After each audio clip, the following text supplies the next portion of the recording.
तो ये है कट सीरीज़ का एक नया एपिसोड।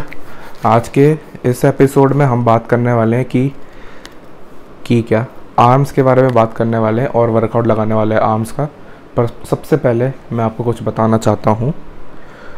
आज मैंने अपना बॉडी वेट मेज़र करा था। वैसे तो मैं रोज़ करता हूँ, पर मैं आज आपको बता रहा हूँ। तो मेरा बॉडी वेट है 115 करेक्टली। बढ़िया है, घट नहीं रहा था 2 हफ्तों से। 115.80 पे अटका हुआ था, पर आज करेक्टली हो गया 115। वेट घटता रहे, हम आगे बढ़ते रहे, और क्या चाहिए। You happy, I am happy, I am happy, you happy. तो आर्म्स के बारे में बात करते हैं। आर्म्स में सिंपल सा ही है कि हाथ को ऐसे करना है तो बाइसेप ट्रेन, एक्सटेंड करना है तो ट्राइसेप ट्रेन। बस इतना ज़्यादा दिमाग नहीं लगाते कि शॉर्ट हेड भी करना है, लॉन्ग हेड भी करना है। बाइसेप के बारे में, और ट्राइसेप की कहे तो लॉन्ग हेड भी करना है, मीडियल भी करना है, लेटरल भी करना है। भाई देखो, कुछ नहीं है, ये सब एक साथ ही काम करते हैं। हमें बस इनको फेलियर तक ट्रेन करना है और अच्छी तरह ट्रेन करना है। कुछ आप नई नई वेरिएशन कर सकते हो, पर इतनी ज़्यादा भी मत करो कि रिजल्ट्स ना मिले उससे। और हमें कुछ मोमेंट्स पे स्टिक भी रहना पड़ता है, नहीं तो प्रॉब्लम आ जाती है, ग्रोथ नहीं मिलती हमें। बात करी जाए, अभी हमने जस्ट अपनी मील ख़त्म करी है। अभी मैंने मील में 2 पराठे, एक मतलब बड़ा और एक उससे छोटा, और सोया चंक्स, ठीक है, और चाय, ख़त्म। इसमें टोटल कैलोरीज हमारी हो जाती है 300 + 150 + 175, 770 के आसपास हो जाती है। 800 भी हो जाती होगी, 800 मान लेते हैं, 800 हो जाती है। तो बढ़िया है, क्या चाहिए। और जो पराठा रहता है, वो पराठा ऑयललेस रहता है। मैं बनाता हूँ उसको, मतलब मम्मा मेरी हेल्प कर देती है उसको बेलने में। सेकता मैं हूँ, क्योंकि सेकने में उसको टाइम लगता है। तेल के साथ सेकने में प्रोसेस जल्दी हो जाती है, मतलब जल्दी सिक जाता है। पर अगर सूखा सेकते हैं ना तो बहुत टाइम लग जाता है, इसलिए मैं सेकता हूँ। तो वो ऑयललेस है, तो इसलिए सिर्फ आटे की कैलोरीज हम काउंट करते हैं। फिर ऑयल, 1 चम्मच ऑयल की बात करें, कौन सा वाला चम्मच जो हम घर में यूज़ करते हैं, इंडियन चम्मच स्टील का, वो 5 ग्राम का होता है। तो उसमें 5 ग्राम तेल आ जाता है, ठीक है। तो ऐसे पराठे बनाने में कम से कम 3 से 4 चम्मच लगते ही हैं बनाने में। और हर 1 ग्राम तेल में, मतलब फ़ैट का बना होता है पूरा, तो हर 1 ग्राम फ़ैट में 9 कैलोरीज होती हैं। तो 9 × 5 = 45, करीबन 50 कैलोरीज 1 चम्मच में आ जाती है। 3-4 चम्मच आप एक पराठे में डाल रहे हो तो 200 कैलोरीज एक्स्ट्रा हो जाती है। तो 500 से 600 कैलोरीज का एक पराठा बन जाता है ईजिली, हमें पता भी नहीं चलता। तो इस चीज़ का मैं ध्यान रखता हूँ। और रात को जो मील रहती है मेरी, रात की मील का जो सब्ज़ी रहती है, वो भी मैं बनाता हूँ। वो सोया चंक्स की रहती है। मैंने सोया चंक्स अभी 100 ग्राम कर रखे हैं। अभी बीच में डाइजेशन इश्यूज थोड़े से आए थे, अब वो नहीं आ रहे बिल्कुल भी। मुझे लगता है वो सूट कर गए हैं, और बढ़िया बात है। हमें हिट एंड ट्रायल करके देखनी चाहिए जितनी भी चीज़ें होती हैं, क्योंकि अगर हम उस चीज़ को करके नहीं देखेंगे, अब जैसे बहुत लोग कहते हैं कि हमें तो सोया चंक्स खानी नहीं चाहिए, ठीक है, गायनो हो जाएगा, डाइजेशन इशू हो जाएंगे। खा के देखो भाई, 1 बार 2 बार खाने से इतना गायनो डेवलप नहीं होगा, इतना आपका डाइजेशन इश्यूज़ नहीं आएंगे। आने लगे हैं तो छोड़ दो, नहीं आ रहे तो खाते रहो। मैंने तो बहुत लोग देखे जो 200 ग्राम खाते हैं सोया चंक्स, और उनकी बॉडीज़ भी अच्छी है। बॉडीज़ मतलब उनके मसल गेन उनका अच्छा हो रहा है, और उनको गायनो वगैरह की भी कोई प्रॉब्लम नहीं है। पर वही है, हर पर्सन टू पर्सन डिपेंड करता है। हो सकता है मैं आज 100 ग्राम से ज़्यादा खाने लग जाऊँ तो मुझे प्रॉब्लम आए, तो वो चीज़ नहीं करनी। तो अभी हम दिन का 100 ग्राम प्रोटीन ले रहे हैं, ठीक है। इससे ज़्यादा लेने का कोई मतलब नहीं है, क्योंकि वज़न हमें लाना तो 100 के नीचे ही है, और चलता रहेगा यार, क्या दिक्कत है, इतना कोई बड़ी बात नहीं है। तो हम जिम में चलते हैं, आर्म्स का सेशन लगाते हैं। कल वाली वीडियो पे कॉपीराइट आ गया गाने की वजह से। वो जो गाना था ना, वो नॉन कॉपीराइटेड सॉन्ग था, पर पता नहीं क्या नशे हैं यूट्यूब के। तो कोई बात नहीं, जिम में चलते हैं, वर्कआउट लगाते हैं, फिर बाद में मिलते हैं।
I'ma catch a murder case. Yeah, on my block, in this cop, mask on my face. Hesitate to give me some. I'ma catch a murder case. Dirty on the clock when I get guap, whipping on the scene when I get click, mean on the beat, on me, that's it, on the mean to take the heat, when I mean to take the heat, when I mean to get dirty on the clock when I get guap, whipping on the scene when I get click, mean on the beat, on me, that's it, on the mean to take the heat, when I mean to take the heat, when I mean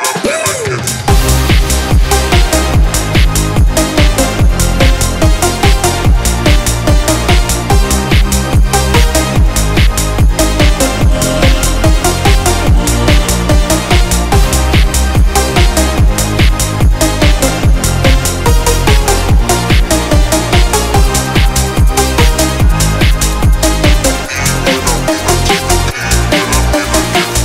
On my block, in this cop, mask on my face. Hesitate to give me some.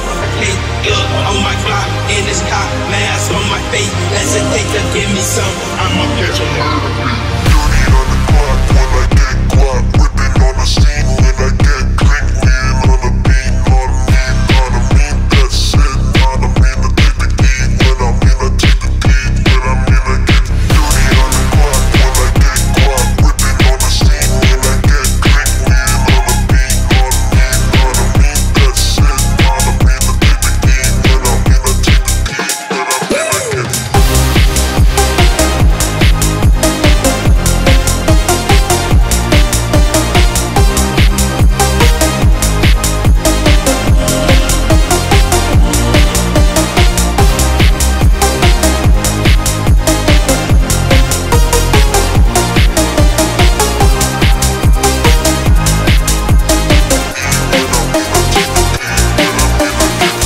On my block, in this cop, mask on my face. Hesitate to give me some. I'ma catch a murder case. On my block, in this cop, mask on my face. Hesitate to give me some. I'ma catch a murder case.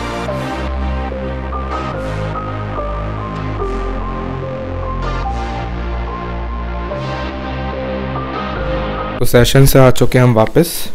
आज का आम का session as always बढ़िया ही था। हमने barbell curl नहीं लगाई आज, क्योंकि मैंने जब वार्म अप कर रहा था ना, तो मेन सेट से पहले एक वेट होता है, तो उस पर ना मेरी रिस्ट दर्द कर रही थी लेफ़्ट वाली। तो फिर मैंने रिस्क नहीं लिया, मैंने कहा ठीक है दर्द कर रही है तो डंबल्स पे कर लेते हैं। डंबल्स पे मैंने करा तो 15 केजीज़ ना, इस जिम का 15 केजीज़ थोड़ा अलग है, मुझे लगता है ज़्यादा है। मैं भूल जाता हूँ उसको, मैं मेज़र करूँगा वेइंग मशीन पे। वो ऐसा लगता है कि वो 17 या 17.5 केजीज़ का है, क्योंकि उसको उठाना बड़ा मुश्किल है, वो आसान नहीं है। कुछ उसमें इम्बैलेंस है, कम तो नहीं है, ज़्यादा ही होगा 1-8 किलो। तो उसमें ना थोड़ा सा ना क्या होता है, शोल्डर अपवर्ड हो जाता है, मतलब वो ईगो लिफ्ट कह सकते हो। मैं कर नहीं रहा हूँ ईगो लिफ्ट, पर वो हो जा रहा है, ठीक है। और ये लेफ़्ट हैंड से ही हो रहा है, क्योंकि राइट हैंड तो इतना है ही पावरफुल, लेफ़्ट हैंड से ही हो रहा है। अब ना दोनों में स्ट्रेंथ सिमिलैरिटी आ रही है बाइसेप के मामले में। फिर हमने स्कल क्रशर करी। स्कल क्रशर मुझे अभी बहुत बढ़िया एक्सरसाइज लग रही है। मुझे ऐसा लगता है कि मुझे इसको लंबे टाइम तक करना चाहिए, और इसमें मुझे स्ट्रेंथ गेन करनी चाहिए। मतलब ये मैं 10 किलो के लगा रहा हूँ, तो मैं चाहता हूँ 12.5 के लगाऊँ, फिर 15 के लगाऊँ। तो हम करेंगे वो चीज़। फिर उसके बाद बाइसेप की प्रीचर कर्ल्स, फिर उसके बाद ट्राइसेप पुश डाउन, ठीक है। उसके बाद बाइसेप की एक और हैमर कर्ल्स लगाए। हैमर कर्ल्स में थोड़ी सी स्ट्रेंथ गिरी, पर उससे कोई फ़र्क नहीं पड़ने वाला। स्लो इंसेंट्रिक हमने करे, और वेट्स पे इतना ध्यान नहीं देना चाहिए मेरे हिसाब से। 2-2.5 किलो, मतलब 2.5 किलो का जो भी डिफरेंस रहता है उससे कोई फ़र्क पड़ने वाला नहीं है, और इतनी स्ट्रेंथ गिरती भी नहीं है। अगर गिर रही है तो फिर प्रॉब्लम है, उसको थोड़ा आपको प्रोग्रामिंग में, जो मतलब वर्कआउट प्रोग्रामिंग, उसको आइडेंटिफाई करना पड़ेगा क्या प्रॉब्लम आ रही है, या फिर डाइट का कुछ और होगा, या फिर रिकवरी की कोई प्रॉब्लम होगी। वो आपको आइडेंटिफाई खुद करना पड़ेगा, कोई और नहीं बता पाएगा आपको। अब बात करते हैं, हाँ फिर हमने हैमर कर्ल्स के बाद क्रॉस बॉडी एक्सटेंशन। थोड़ा मैं अलग तरीके से लगाता हूँ। क्रॉस बॉडी एक्सटेंशन का तरीका ये है कि पुली यहाँ पे होगी, और यहाँ से क्रॉस मतलब एक एंगल बनाता है ऐसा बिल्कुल। शोल्डर और जो केबल है ये एक लाइन में एक्सटेंड होना चाहिए, पर जब मैं ऐसे लगाता हूँ तो मेरे शोल्डर में उसे नहीं होता, अनकम्फर्टेबल लगता है। तो मैंने एक तरीका निकाला। क्रॉस बॉडी एक्सटेंशन के लिए हमें एल्बोज़ को थोड़ा सा बॉडी के बाहर रखना पड़ता है, तो क्यों ना हम इसके थोड़ा पास जाके ही ऐसा करने लग जाएं, तो उससे मुझे ट्राइसेप में और ज़्यादा माइंड मसल कनेक्शन फील हुआ, तो वो बहुत बढ़िया था। और हमने थोड़ी देर कार्डियो भी करा, अभी हमने 5.5 मिनट करा बस। 5.5 मिनट इसलिए क्योंकि अभी एकदम से ज़्यादा करेंगे ना तो शिन पेन करने लग जाता है। ट्रेडमिल्स के कुछ ना प्रोज भी हैं, कॉन्स बहुत हैं। उन चीज़ों को ध्यान रख के थोड़ा स्ट्रेटेजिकली, मतलब इतना नहीं कि आप ब्लूप्रिंट बनाने बैठ जाओ, थोड़ा सोचना पड़ता है कि हाँ अभी ना इतना कर रहा हूँ तो इतना इतना आदत डालनी पड़ती है चीज़ों को। तो कार्डियो हमने करा तो शायद ये उसका ही नतीजा हो जो ये आज इतना वेट गिर गया। बढ़िया है जो भी है। वैसे एकदम से कार्डियो से नहीं गिरता, किसी भी चीज़ से नहीं गिरता, प्रोसेस का ही पार्ट होता है ये। तो आज के सेशन में इतना ही था। कल हम चेस्ट एंड शोल्डर लगाने वाले हैं, 1 हफ्ते बाद लगाने वाले हैं, तो 4 देंगे। मुझे मज़ा आएगा चेस्ट एंड शोल्डर्स लगाने में। तब तक के लिए बाय और वीडियोस देखते रहिए।